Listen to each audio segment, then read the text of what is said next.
14 mart sanasi. Assalomu alaykum. Qalbi go'zal, yuzi nurli aziz bizni kuzatuvchilar. Bugungi o'z tavallud ayyomlarini nishonlayotgan bizni qahramonlarimiz bor ekan. Bir necha yillar oldin mana shu voqeani hozir eslab turib yigitlar bilan suhbatlashib turibmiz.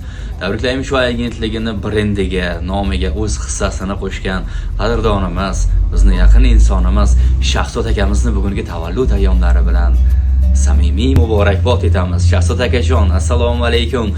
Bir necha yillar oldin, bundan 6 yillar oldin siz bilan suhbatlashib, tabriklaymiz shu agentligiga albatta hissangizni qo'shganingiz uchun qaysidir ma'noda sizga ham o'z tashakkurimizni izhor etamiz. Bugun sizni xursand qilishimizni iltimos qilgan, musofirlikda bo'lib turgan yaqin do'stlaringiz, jigarlaringiz, ham akangiz, ham ukangizday bo'lib qolgan Begali akamiz nomlaridan, Abdulla akamiz nomlaridan, Zafar akamiz nomlaridan, barcha musofirlikda bo'lib turgan do'stlaringiz nomidan mana shu tabrikni qabul qilib olasiz. Ozgina suhbatlashdik ular bilan.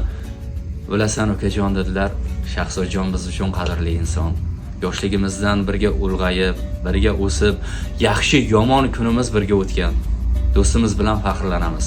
Doimo farzandlari baxtiga, biz do'stlari baxtiga, ota-onalari baxtiga doimo sog' salomat bo'lsinlar. Ko'ngli ochiq, mana shunday Allohni bizga eslatib turadigan do'stimiz borligidan faxrlanamiz. Mo'g'ir Ramazon oyida bugungi xursandchilik kunida yonida yo'qmiz, lekin qalban birgamiz.